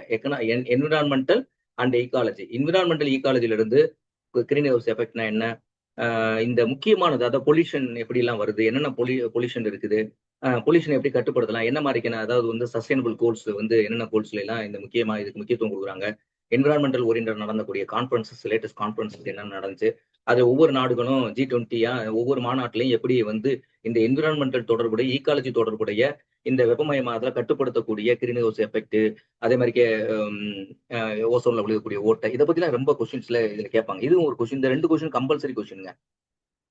இந்த 2 கொஸ்டினுமே கம்பல்சரி கொஸ்டின். இது கேட்பாங்க. ஏன்னா என்விரான்மெண்டல் ஈகாலஜில இருந்து இப்ப 2 கொஸ்டின் உங்களுக்கு நான் அவுட் பண்ணிருக்கேன். ஒரு கொஸ்டின் வந்து என்விரான்மெண்டல் ஈகாலஜில கொஸ்டின் கேட்பாங்க. இன்னொரு கொஸ்டின் வந்து ஹிஸ்டரி அண்ட் எக்கனாமிக்ல கண்டிப்பா ஒரு ஹிஸ்டரி ஆஃப் தமிழ்நாடு எக்கனாமியை பத்தி கொஸ்டின் கேட்பாங்க. இதை பத்தி நீங்க விரிவாவே எழுதணும். எப்படி ஷார்ட்டா ப்ரிப்பேர் பண்றது, எப்படி எழுதுறது அப்படின்ற பத்தி இந்த இதை பொறுத்தளவு நீங்க வகுப்புல ஜாயின் பண்ணிட்டீங்க அப்படின்னாவே 24x7 ஹவர்ஸோ இல்ல ஆன்லைன்ல தேவைப்படக்கூடிய கொஸ்டின்ஸ் ஆன்லைன்லயோ நீங்க வந்து கிளாஸஸ் அட்டன் பண்ணி நீங்க இதுல வந்து சக்சஸ் பண்ணிடலாம். அடுத்து பார்த்தோன்னா science and technology and current affairs. Science and டெக்னாலஜியில எந்தெந்த பகுதி நான் பின்னாடி பாடம் நடத்தும் போது நான் உங்களுக்கு சொல்றேன். சயின்ஸ் அண்ட் டெக்னாலஜியில எந்த பகுதியில இருந்து வினாக்கள் எப்படி கேட்பாங்க அப்படின்னு நம்ம இப்ப எப்படி அதுக்கு கரண்ட் அஃபேர்ஸ். கரண்ட் அஃபேர்ஸ்ல எது வேணாலும் வரலாம். ஸ்போர்ட்ஸா இருக்கலாம். கரண்ட் இப்ப ரீசெண்டா வந்து நம்மளுக்கு அவார்டு வாங்கியிருக்கவங்க, இந்தியனுடைய உச்சபட்ச அவார்டு என்னென்ன அவார்ட்ஸ் வாங்கியிருக்காங்க, இப்ப ரீசெண்டா யாராவது கொடுத்துருக்காங்க, அதை பத்தி எல்லாம் உங்களுக்கு கேட்பாங்க சயின்ஸ் அண்ட் டெக்னாலஜியில. அதே மாதிரி வந்து சயின்ஸ் அண்ட் டெக்னாலஜி இப்போ விருது வந்து வழங்கி இருக்கக்கூடியவங்க அதை யார் யார் ஷேர் பண்ணிக்கிட்டாங்க அப்படின்ற பத்தி உச்சபட்ச விருதுகளை பற்றியெல்லாம் உங்களுக்கு கேட்கலாம். இது வந்து உலகளாவிய அளவுல இந்த வினாக்கள் இருக்கும். இதுக்கு நீங்க எப்படி ப்ரிப்பேர் பண்ணணும் அப்படின்றத பத்தியான கிளாஸஸும் உங்களுக்கு வந்து இதுல இருக்கு. அதனுடைய நம்பர்ல பின்னாடி நீங்க இது வந்து என்னன்னா டிஸ்கிரிப்டிவ் டைப் எப்படி கொடுக்குறாங்க அப்படின்னா 1 hour தான் இது கொடுக்க போறாங்க. மொத்தம் வந்து 5 கொஸ்டின் நீங்க எழுத போறீங்க. ஒரு கொஸ்டினுக்கு வந்து 10 மார்க். மொத்தம் 300 வேர்ட்ஸ்ல நீங்க எழுதினா போதும். சும்மா வள கொல தேவையில்லாம் எழுத வேணா. எக்ஸாக்டா பாயிண்டட மட்டும் பாயிண்ட் அவுட் பண்ணி நீங்க எழுதுங்க. எக்ஸாமினேஷன் பாயிண்ட்ல பாயிண்ட் அவுட் பண்ணி அதை வந்து நீங்க வந்து இப்ப எக்ஸாம்ல வந்து ரொம்ப விரிவாகவும் எழுத தேவையில்லை. வார்த்தைகள்லாம் விரிவா போட்டு எழுத தேவையில்லை. ஒரு கான்செப்ட் கேட்டுக்கான அந்த கான்செப்ட் பத்தி நக்ஸலா என்ன இதுல என்ன பாயிண்ட் நம்ம பாயிண்ட் அவுட் பண்ணி காட்டணும், அதை மட்டும் நீங்க எழுதினாவே போதும். உங்களுக்கு ஃபுல் மார்க் கேரி அவுட் ஆகும். நீங்க பாராகிராஃப் மாதிரி வள கொலன்னா 300 வேர்டுக்குள்ள நீங்க சொல்ல வர கான்செப்ட் சொல்ல முடியாது. 300 வேர்டுக்குள்ள நீங்க சொல்ல முடியாது. அப்போ என்ன அப்படின்னா இங்க அப்ஸ்ட்ராக்ட் மார்க் தான். எப்படி ரிசர்ச் ஆர்டிகல்ஸ்க்கு அப்ஸ்ட்ராக்ட் எழுதுறோமோ அது மாதிரி தான் நீங்க எழுதணும். அப்ப அது மாதிரி தான் கத்துக்கணும். எல்லா விஷயம் இங்க இந்த பேப்பர் அதாவது எம்சிக்யூ டைப்பை விட ஈஸியானது அப்படின்னு பார்த்தோன்னா டிஸ்கிரிப்டிவ் டைப்னு தான் நான் சொல்வேன் என்னைய பொறுத்தளவு. ஏன்னா அப்ப வந்து அதுல ஒரு 50 மார்க்ஸ் நம்மளுக்கு வந்தது. அப்ப ஆட்டோமேட்டிக்கா என்னாச்சு 200 மார்க்ஸ். அதுக்கு அடுத்து கொடுக்குறாங்க பாருங்க. என்ன கொடுக்குறாங்க அப்படின்னா இப்ப 2 மார்க்ல எழுது. இது வந்து மதியம் 1 மணி நேரம் நீங்க எழுத போறது. 5 கொஸ்டின் தான் எழுத போறீங்க. மொத்தம் ஒரு கொஸ்டினுக்கு 10 மார்க் மாதிரிக்கா 5 கொஸ்டின் எழுத போறீங்க. ஸோ 300 வேர்ட்ஸ்ல நீங்க எழுத போறீங்க. ஸோ எப்படி உங்களை இது பண்றாங்க பாருங்களேன். அதுக்கு அடுத்து சொல்றாங்க பாருங்களேன். தெளிவாக சொல்றாங்க. Teaching experience with UGC approval educational institution from time to time for guest lectures. அதாவது வந்து teaching experience with UGC approved educational qualification. UGC என்ன டைம் டு டைம்ன்றது இந்த இடத்துல என்ன சொல்லியிருக்காங்க அப்படின்னா இப்ப ஃபர்ஸ்ட் வந்து எம்பில் இருக்குன்னு சொன்னாங்க. அப்புறம் எம்பில் இல்லைன்னு சொன்னாங்க. அப்ப எம்பில் அந்த இதுல எம்பில் வந்து ஒரு குவாலிஃபைட்ஸா இருந்துச்சு. அப்புறம் எம்பில் இல்ல ஒன்லி வந்து தேர்ட் அமெண்ட்மெண்ட் வருது. இதனுடைய தேர்ட் அமெண்ட்மெண்ட் 2000 தேர்ட் அமெண்ட்மெண்ட் வெளியிடுறாங்க. அதாவது வந்து அக்யூரேட் அந்த இயர் என்ன அப்படின்னு பார்த்தோன்னா 8 or 9 நினைக்கிறேன். அது தேர்ட் அமெண்ட்மெண்ட் வரும்போது கம்பல்சரி யூஜிசி கிளியர் பண்ணிருக்கணும் அப்படின்னு சொல்லிட்டாங்க. அதுக்கு பின்னாடி யூஜிசி நெட் கிளியர் பண்ண பின்னாடி அதுக்கு பின்னாடி அதே கரண்ட் ரூல்ஸ் அப்படியே சேஞ்ச் ஆகி வந்துகிட்டே இருக்கு. அப்ப எம்பில் இருக்குன்னு சொல்லுவாங்க, இல்லைன்னு சொல்லுவாங்க. அப்புறம் மறுபடியும் பிஹெச்டி மட்டும் தான் சொல்லுவாங்க. பிஹெச்டியும் நெட் செலக்ட் இருக்கவங்க வரலான்னு சொல்லுவாங்க. அப்ப டைம் டு டைப் எலிஜிபிலிட்டி படி பார்த்தோன்னா அவங்களுடைய அனுபவத்தை கால்குலேட் பண்ணி தான் அவங்க வந்து எக்ஸ்பீரியன்ஸ்ல கொண்டாந்து கொடுப்பாங்க. அப்ப teaching experience will UGC approval educational qualification from time to time guest lectures. அப்ப அந்த இடத்துல வேலை பார்த்த கெஸ்ட் லெக்சர்ஸா இருந்தாங்கன்னா இல்ல அசிஸ்டன்ட் ப்ரொஃபசர் கேடர்ல வேற ஏதாவது ஒரு எய்டட் காலேஜஸ்ல நீங்க ஒர்க் பண்ணிருக்கீங்க அப்படின்னா, பிரைவேட் காலேஜஸ்லயோ எய்டட் காலேஜஸ்லயோ இல்ல கவர்மெண்ட் காலேஜஸ்ல டீச்சிங் இருந்திருக்கீங்க அப்படின்னா, அப்ப அந்த டயத்துல இருக்கக்கூடிய குவாலிஃபிகேஷன் அடிப்படையில அதை கால்குலேட் பண்ணி தான் டீச்சிங் எக்ஸ்பீரியன்ஸ் எடுப்பாங்க. இப்ப நீங்க எம்ஃபில் குவாலிஃபிகேஷன் இருக்கும்போது நீங்க டீச்சிங் எக்ஸ்பீரியன்ஸ் இருக்கு அப்படின்னு வச்சுக்கோங்களேன். அப்ப எம்ஃபில் குவாலிஃபிகேஷன் எந்த இயர்ல இருந்து எந்த இயர் வரைக்கும் யூஜிசி ரிலாக்சேஷன் கொடுத்திருந்தாங்க, அந்த டயத்துல உள்ள அனுபவத்தை அப்படியே எடுத்துக்கலாம். ஸோ அப்ப அதுதான் ரூல். இப்ப இன்னைக்கு என்ன கரண்ட் காலேஜுக்கு வர்றதா இருந்தா யூஜிசி நெட் இருக்கணும், அதாவது செலக்ட் நெட் இருக்கணும் கண்டிப்பா. ஸோ செலக்ட் நெட் இல்லை அப்படின்னா அடுத்து இன்னொரு பாயிண்ட் என்னன்னா பிஹெச்டி இருக்கலாம். ஸோ இதுதான் கொடுக்குறாங்க. அப்ப நீங்க இந்த யூஜிசி இப்ப எக்ஸாம்பிள் பார்த்தோன்னா ஒருத்தர் கஸ்ட் லெக்சரா ஒர்க் பண்ணிருப்பாரு இல்ல ஒரு காலேஜ்ல, ஆனா ஒரு பிஹெச்டி லாஸ்ட் 2 வருஷத்துக்கு முன்னாடி முடிச்சிருப்பாரு அப்படின்னா இந்த லாஸ்ட் 2 வருஷம் பிஹெச்டி இல்லைன்னா லாஸ்ட் செட்டில் எக்ஸாமினேஷன் கிளியர் பண்ணிருப்பாரு. அப்ப செட்டில் அவர் வந்து 10 வருஷம் வேலை பார்த்திருப்பாரு, ஆனா அவர் லாஸ்ட் செட்ல தான் பாஸ் பண்ணிருக்காரு. அப்ப எப்ப குவாலிஃபை அக்யூரிங் ஆயிருக்காங்களோ, எப்ப குவாலிஃபை பெற்றிருக்காங்களோ அதுல இருந்து தான் அனுபவத்தை எடுத்துக்குவாங்க. அப்ப அந்த அனுபவத்தை சாதாரண ஒருத்தர் வேலை பார்த்திருப்பாரு, ஆனாலும் எடுக்க மாட்டாங்க. அவங்க பிஹெச்டி முடிச்சதுல இருந்து அந்த இதுல இருந்து அவங்க அனுபவத்தை எடுப்பாங்க. அது எம்பில் முடிச்சிருந்தாலும் அப்படிதான், எம்பில் ரிலாக்சேஷன் வந்து அப்படித்தான் கொடுத்துருப்பாங்க. ஸோ இதனுடைய எப்படி கொடுக்குறாங்க அப்படின்னு பார்த்தோன்னா மேக்ஸிமம் வந்து 2 marks for each academic year teaching experience எடுத்துக்கிறாங்க. Subject to a maximum 15 marks, மொத்தம் 15 மார்க் தான். இந்த 15 மார்க் வந்து அனுபவத்துல வந்து வரக்கூடிய மார்க் இருக்கு பார்த்தீங்களா, இது வந்து பிரஸ் கேண்டிடேட்டை பாதிக்காது. ரொம்ப தெளிவாவே நான் சொல்லுவேன், பிரஸ் கேண்டிடேட்டை பாதிக்காது. நீங்க வந்து எக்ஸாமினேஷன் இருக்கக்கூடிய 200 மார்க் 30 மார்க் இது 2 கேட்டகரியா வச்சுங்க. 200 மார்க்ல நீங்க ஹையஸ்ட் மார்க் எடுத்துட்டீங்க அப்படின்னாவே எந்த விதமான இதுவும் இல்லாம நீங்க ஓப்பன் கோட்டால உள்ள தெளிவா போயிடலாம் உள்ள. ஆனா மார்க் நீங்க வந்து யாரு குறையுது, நெக் ஆஃப் தி மார்க்ல யார் வர்றாங்க அவங்களுக்கு தான் இந்த மார்க் இம்பார்ட்டன்ஸ். அப்ப பிரஸ் கேண்டிடேட் பொறுத்தவரை நீங்க நல்ல எஃபோர்ட் எடுத்தீங்க, 200 மார்க்குக்கான எஃபோர்ட் எடுத்தீங்க அப்படின்னா இந்த அனுபவம் வந்து உங்களை ரொம்ப பாதிக்கவே பாதிக்காது. அதே மாதிரி பாருங்க அடுத்து, சரி ஓகே, இப்ப நீங்க வந்து ஹையஸ்ட் மார்க் அதுல எடுத்துட்டீங்க, இப்ப வந்து 15 மார்க் எக்ஸ்பீரியன்ஸ் கொடுக்குறாங்க. இந்த மார்க் தான் நம்ம என்ன நினைப்போம் அப்படின்னா, ஏற்கனவே வேலை பார்த்தவங்க தான் வேலை கிடைக்கும் அப்படின்னு நம்ம நினைப்போம். அப்படி நினைக்கவே நினைக்காதீங்க. பிரஸ் கேண்டிடேட் நினைக்காதீங்க. பிரஸ் கேண்டிடேட் குவாலிட்டியா இருக்கக்கூடியவங்க எல்லாம் நீங்க வந்து கரண்ட் அஃபேர்ஸ்ல இப்ப செட் நெட் எக்ஸாமினேஷன் பாஸ் பண்ணவங்க, இப்ப உள்ளவங்க இருக்கக்கூடியவங்க எல்லாருமே நீங்க உள்ள எக்ஸாமினேஷனுக்கு உள்ள நீங்க வரணும். அப்பனா தான் வந்து நீங்க என்னன்னா குவாலிட்டி ஆஃப் இது வந்து நம்மளால கொண்டு வர முடியும். ஸோ அப்போ வந்து நீங்க வர்றதுக்கு ஈஸியான வாய்ப்பு இருக்கு உங்களுக்கு. ரெண்டாவது என்ன அப்படின்னா, இப்ப 15 மார்க் வந்துருச்சா, ஸோ இன்று நான் வந்து எக்ஸ்பீரியன்ஸ் எனக்கு மார்க் இல்ல, 0 நில்லு. ஆனா நான் வந்து அங்க வந்து கட் ஆஃப் வந்து நான் எவ்வளவு வச்சிருக்கேன் அப்படின்னா 200க்கு வந்து 180 190 மார்க் கட் ஆஃப் வச்சிருக்கேன், 180 மார்க் வச்சிருக்கேன். எனக்கு வந்து இன்டர்வியூ கால் பண்ணியாச்சு. ஏன்னா அவங்களுக்கு 15 மார்க் கொடுத்து தான் கூப்பிடும்போது இந்த 15 மார்க் வெயிட்டேஜுக்குள்ள நீங்க பிரஸ் கேண்டிடேட் வந்து 180 மார்க் இருக்கிய, ஒருத்தர் ஏற்கனவே வந்து 140 மார்க்ல இருக்காரு, 15 மார்க் அடிஷனலா அவர் வந்து அனுபவத்துல வாங்கி 165 மார்க்ல இருக்காரு, அவரும் இன்டர்வியூ வர்றாரு. நீங்க ஏற்கனவே 170 மார்க் வச்சிருக்கீங்க, இன்டர்வியூக்கு வரீங்க பிரஸ் கேண்டிடேட். இப்ப 2 பேத்துக்குமே என்னன்னா இங்க வந்தவொடனே 2 பேருமே ஈக்குவல். ஏன்னா மார்க்ல ஹையஸ்டா இருக்கிறவர் யார் இருக்காரோ அவர் தான் டாப்பஸ்டுக்கு வருவார். பிளஸ் அடுத்த ஒரு மார்க் நம்மளை பாதிக்குமா அப்படின்னு பார்த்தா இன்டர்வியூ மார்க். இன்டர்வியூ மார்க் பொறுத்த நல்லா தெரிஞ்சுங்க, இவ்வளவு கேட்டகரியில நீங்க வந்து எக்ஸாமினேஷன் எழுதி டாப்பஸ்ட் லெவல்ல வரும்போது உங்களுக்கு இன்டர்வியூ 0 எல்லாம் போட முடியாது. உங்களுக்கு இன்டர்வியூ 0. பொதுவா வந்து டிஎன்பிசியினுடைய ரூல் படி பார்த்தோம்னா, பழைய ரூல் படி பார்த்தோம் அப்படின்னா அவங்க வந்து 3 கேட்டகரி மார்க் வச்சிருப்பாங்க. அந்த 3 கேட்டகரி மார்க்கை பேஸ் பண்ணி தான் ஒவ்வொரு கேண்டிடேட்டும் கொடுப்பாங்க. ஏன்னா எக்ஸாமினேஷன் வரைக்கும் வந்திருக்கவங்க வந்து குவாலிட்டி இல்லாம வரமாட்டாங்க. ஸோ அப்போ அவங்களுக்கு குவாலிட்டி இருக்கு. அவங்க டிஎன்பிசியை பொறுத்தளவு என்ன பண்ணா, இன்டர்வியூ அட்டன் பண்ணிட்டாவே 50% மார்க் கொடுத்தாகணுன்ற ஒரு விதிமுறை இருக்கு. அப்போ உங்களுக்கு வந்து 15க்கு வந்து நீங்க எக்ஸாமினேஷன்ல குவாலிஃபை பண்ணி 180 மார்க் எடுத்தவர் உங்களால இன்டர்வியூல வந்து 7.5 8 மார்க்கே போடட்டுமே.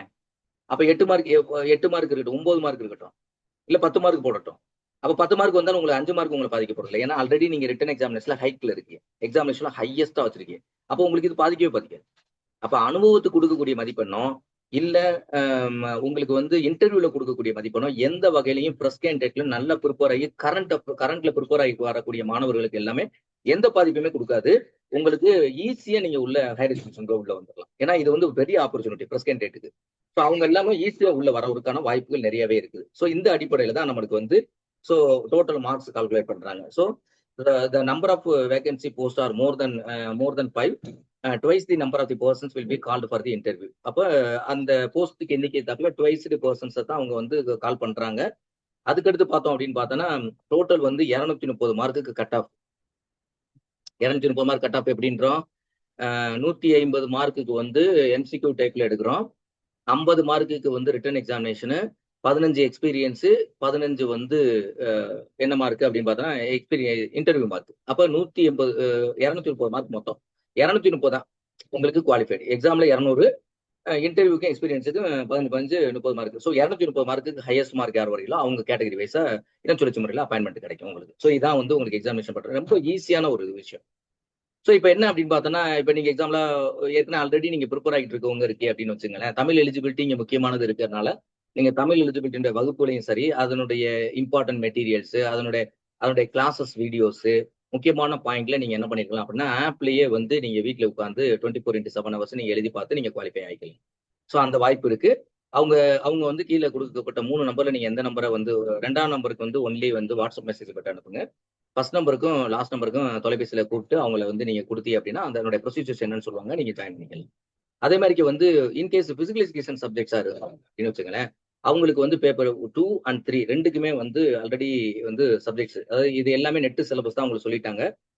Set syllabus, net and set syllabus தான். நேஷனல் எலிஜிபிலிட்டி டெஸ்ட்ல எழுதக்கூடிய டெஸ்ட் தான் இங்க வச்சிருக்காங்க அப்படியே. ஸோ பிசிக்கல் எஜுகேஷன் சப்ஜெக்டா இருந்தாங்க அப்படின்னா அவங்க நீங்க வந்து பேப்பர் 1, 2 தமிழ் 3க்குமே நீங்க வந்து படிச்சுக்கலாம் கம்பைண்டா. ஒரே இடத்துல ஒரே பிளாட்ஃபார்ம்ல 24x7 ஹவர்ஸ் நீங்க ஒரே பிளாட்ஃபார்ம்ல படிக்கலாம். அதுக்குள்ளே டெஸ்ட் பேஜ் எழுதிக்கலாம். குறைஞ்சபட்சம் ஒரு 4000 5000 கொஸ்டின் நீங்க டெஸ்ட் பேப்பர் போட்டுட்டு நீங்க உள்ள எக்ஸாமினேஷன் போகலாம். எம்சிக்யூ டைப்பை பொறுத்தளவு 4000 கொஸ்டின் டெஸ்ட் பேஜ் போட்டுக்கலாம். அப்ஜெக்டிவ் டைப்பை பொறுத்தளவு ஒரு செலக்டிவா வந்து ஒரு 50 கொஸ்டின்ஸ் அரௌண்ட் 30 to 50 கொஸ்டின்ஸ் வந்து உங்களுக்கு செலக்டிவா கொடுத்து அந்த செலக்டிவா உள்ள கொஸ்டின்ஸுக்கு உங்களை திரும்ப திரும்ப எழுத வச்சு எக்ஸாமினேஷன் ஃபேஸ் பண்ண அனுப்புற மாதிரிக்கே உங்களுக்கு கொண்டு வர மாதிரி ஐடியால தான் இருக்கு. ஸோ அதனால பிசிக்கல் எஜுகேஷன் சப்ஜெக்ட் பொறுத்தளவு எல்லாருக்குமே கம்ப்ளீட்டா அசிஸ்டன்ட் ப்ரொஃபஸருக்கு போகக்கூடியவங்க ஒரே ஒன்லி காலேஜ், ஒரே ஒரு காலேஜ் தான் ராஜா காலேஜ் இருக்குது. அதுல நம்மளுக்கு வந்து பிசிக்கல் சயின்ஸ் அப்படின்னு சொல்லிட்டு எஜுகேஷன் வார்த்தை போட்டிருக்காங்க. அதுல 4 கோர்ஸ் சொல்லியிருக்காங்க. ஸோ அதனால பிசிக்கல் எஜுகேஷன் வர்றவங்க நீங்க ஆட்டோமேட்டிக்கா ஃபுல் எக்ஸாம் எழுதுறதுக்கும் நீங்க இங்க ப்ரிப்பேருக்கு வரலாம். அடுத்து பார்த்தோன்னா இது வந்து 24x7 ஹவர்ஸ் லேர்னிங் ஆப். நீங்க வீட்ல இருந்து பண்ணலாம். ஆன்லைன் கிளாஸஸ் வச்சா மட்டும் ஆன்லைன் கிளாஸஸ் நீங்க ஸ்பெஷல் கெஸ்ட் வர்றாங்க, அன்னைக்கு கிளாஸஸ் எடுக்க போறாங்க, வேற ஒரு ரிசோர்ஸ் பர்சன் அப்படின்னா அப்ப அந்த கிளாஸை உங்களை ஆன்லைன்ல கனெக்ட் பண்ணி உங்களுக்கு கிளாஸஸ் கொடுப்பாங்க. ஸோ இது மாதிரி தான். அடுத்து வந்து ஜென்ரல் டாபிக்கை பொறுத்தவரை எல்லா சப்ஜெக்ட்காரங்களுக்கும் எல்லா சப்ஜெக்டும் எழுதுங்க. என்னென்ன சப்ஜெக்ட்லாம் நீங்க எக்ஸாமினேஷன் டிஆர்ல கால்ஃபா படிக்கலாம் எல்லா சப்ஜெக்ட்டுக்கும் ஜென்ரல் டாபிக் எழுதக்கூடியவங்களுக்கு உங்களுக்கு அதுக்கான வகுப்பு, அதற்கான மெட்டீரியல்ஸ் எல்லாமே உங்களுக்கு வந்து உங்களுக்கு இந்த கிளாஸ் மூலமா உங்களுக்கு கொடுப்பாங்க. அதுக்கு குரூப் இருக்கும். அந்த குரூப்ல இருந்து பதிவு பண்ணுவாங்க. அதனுடைய அடிப்படையில் நீங்க ஜென்ரல் பேப்பர்ஸ் 50 மார்க்குக்கு நீங்க ப்ரிப்பேர் ஆகலாம். ஸோ தமிழ் எலிஜிபிலிட்டியும் ஜென்ரல் டாபிக் இருக்கக்கூடிய எல்லா சப்ஜெக்ட் கேண்டிடேட்ஸுமே, எல்லா சப்ஜெக்ட் எழுதக்கூடிய கேண்டிடேட்ஸுமே நீங்க வந்து கம்பைண்டா நீங்க மெட்டீரியல்ஸ், அதனுடைய கிளாஸ் வீடியோஸ், டெஸ்ட் பேஜஸ் எல்லாமே ஒரே பிளாட்ஃபார்ம்ல நீங்க படிக்கலாம். உங்க சப்ஜெக்ட் நீங்க ஓனா படிச்சுங்க.